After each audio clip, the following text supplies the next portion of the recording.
consider the following grammars and answer about whether the given grammar is LL1 grammar or not.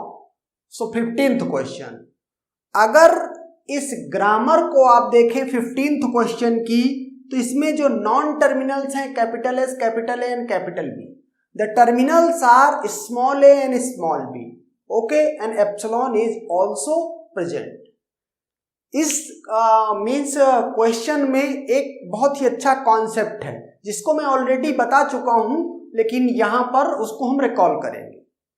जब first और means जब LL1 grammar के rule बताए गए, दो रूल, तो एक रूल जो रूल 1 था उसमें पेयर ऑफ प्रोडक्शन में कोई सा भी आइदर ए और बी कोई भी नल डिराइव नहीं कर सकता था. ओके, उस केस में first of A intersection first of capital B A apply किया जाता था. अगर फाई के इक्वल नहीं आया, अगर फाई के इक्वल आ गया, इसका मतलब है कि वो pair of production LL1 grammar को के रूल को सेटिस्फाई करते हैं एंड अदरवाइज नहीं करते हैं. ओके, दूसरा रूल था कि A derives alpha and beta. Okay, A derives alpha and A derives beta, और beta can derive null, but only in this pair of production at most one alpha, either alpha और beta can derive null. Alpha और beta में से सिर्फ एक ही नल derive कर सकता है.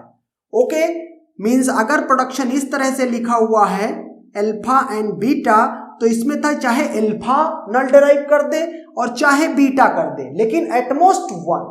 अगर ये चीज ट्रू होती है और लेट ये एज्यूम किया जाता है, मैं ऐसा बोल रहा हूं कि बीटा इज ड्राइविंग नल, तो आप बोलते थे first of alpha intersection follow of capital A. If it means equivalent to phi, it means the given pair of production are satisfying the LL1 grammar condition. Okay, तो अब यहां पर आप देखें, इससे अपने को कोई दिक्कत नहीं है. यहां पर रूल 2 स्मूथली अप्लाई होगा, यहां पर भी रूल 2 स्मूथली अप्लाई होगा. लेकिन अगर आप इसको देखें तो A derives A and A derives epsilon, means इस जगह पर एप्सिलॉन डिराइव हो रहा है. B derives B and B derives epsilon, means इस जगह भी नल डिराइव हो रहा है. ओके, कॉन्सेप्ट ये है कि अगर ये पेयर ऑफ प्रोडक्शन में कैपिटल ए भी नल डिराइव कर रहा है, कैपिटल बी भी नल डिराइव कर रहा है, आपको बस इतने पे स्टॉप कर देना है, ये कहते हुए कि not means this grammar is not LL1 grammar. Okay, क्योंकि इसकी एक string W equal to epsilon है, जिसके लिए ये मींस एक लेंथ का इनपुट k इक्वल टू 1, एक लेंथ का इनपुट देख करके, लुक अहेड देख करके डिसाइड नहीं मींस कर पा रहे हैं कि प्रोडक्शन कौन सा चूज करें उसको पार्स करने के लिए, कैपिटल S टू A और capital S to B. Okay, ये रूल है. लेकिन अगर आप मींस रूल ही अप्लाई करना चाहते हैं, इसको मैंने जनरलाइज किया है, तो इन दो के लिए तो कोई चेंज नहीं है, तो इन दो के लिए तो मैंने ये सिंपल ये लिख दिया है. लेकिन अगर इसको आप रूल बेस्ड ही करना चाहते हैं तो फिर इनके सारे केसेस कंसीडर करना पड़ेगा. जैसे ए और बी का एक केस बनेगा, ए और एप्सिलॉन का एक केस बनेगा. ओके, बी मींस बी ए तो ऑलरेडी इंक्लूड हो चुका है, और बी और एप्सिलॉन का भी एक केस बनेगा, ये कैपिटल S के लिए. ओके, और तो ये मैंने इस तरह से लिया, first of A first of B, तो यहां तो दोनों में क्या कर देंगे, फर्स्ट ऑफ ए यहां पर क्या आएगा ए कॉमा एप्सिलॉन, और यहां बी कॉमा एप्सिलॉन. ओके, तो यहां से कॉमन क्या आ रहा है, एप्सिलॉन आ रहा है. अब यहीं से आगे कंप्यूट करने की नीड नहीं है. क्यों नीड नहीं है, क्योंकि ये फाई नहीं है.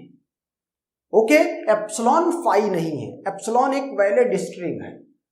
ओके, आगे आप कंप्यूट करना चाहते हैं तो कर सकते हैं, लेकिन नीड नहीं है कोई. वैसे कॉन्सेप्ट ये है कि जब भी कभी इस तरह का सवाल दिखे, पेयर ऑफ प्रोडक्शन दोनों नल डिराइव करें, स्ट्रेट फॉरवर्ड से that this grammar is not L11 grammar. And ये एग्जाम्पल उसी के लिए है. A derives null and B derives null. A, B. Both are deriving null and so this grammar is not L11 grammar. Okay. Now come to 18th question. Okay. 18th question में अगर देखें तो यहां पर 4 पेयर ऑफ प्रोडक्शन हमको दिखाई पड़ रहे हैं. Okay. In 4 pair of production में जैसे ये यहीं पर हम इसको कर देते हैं Z derives AD, A and slash D. तो यहां पर तो ये फाई ही है. क्यों? First of A intersection first of D, तो आपको A इंटरसेक्शन D यही मिलेगा. अगर सिर्फ ये आंसर करना है कि ग्रामर L11 है या नहीं, तो आप देख लो ये प्रोडक्शन कैसा है. ओवरऑल ग्रामर में मैंने सिर्फ इतना पैटर्न को देखा. ये ग्रामर क्या है? Left recursive. ओके. और लेफ्ट रिकर्सिव होने की वजह से ये grammar not L11 grammar. Okay. अच्छा, मैं अगर सिर्फ इसी को चेक करना चाह रहा हूं तो आप देख लो XB और एप्सिलॉन मींस रूल 2. तो क्या बोलूंगा? First of XB intersection follow of X. तो XB से हम क्या निकाल लेंगे? इसका फर्स्ट X derives null and X derives इसकी जगह X की जगह एप्सिलॉन, तो B comma epsilon. Okay. And follow of capital X. Follow of capital X के लिए X कहां है वो देख लो. और यहां पर भी X है, तो X का फॉलो यहां पर तो B है. ओके. और यहां से भी B ही डिराइव हो रहा है, Y भी आ रहा है, C भी आएगा. ओके. Y भी डिराइव हो रहा है तो C भी आएगा और डॉलर भी आएगा. लेकिन हमको अपने को आगे कंप्यूट ही नहीं करना है. क्यों नहीं करना है? क्योंकि B यहां कम से कम B तो कॉमन मिल गया. हो सकता है और कुछ कॉमन हो, लेकिन कोई फर्क नहीं पड़ता अपने को. B means ultimately the resulting set is not 5 and therefore the given grammar is not L11. Okay. मैंने बाकी सारे प्रोडक्शंस को नहीं देखा है. एक्चुअली सिर्फ आपको यह दिखाना था कि देखो लेफ्ट रिकर्जन अगर है, ठीक है, तो वो ग्रामर L11 नहीं होगी. और जहां पर लेफ्ट रिकर्जन है उसी को देख के मैंने बोल दिया है. इसका मतलब है अगर उस पर रूल भी अप्लाई करूं तो कुछ ना कुछ उस मींस दोनों का सेट कभी 5 नहीं हो सकता है. दोनों को सेट में कुछ ना कुछ निकल के आएगा. ओके. तो आप ऐसे कंक्लूड कर सकते हैं एंड दैट्स डन.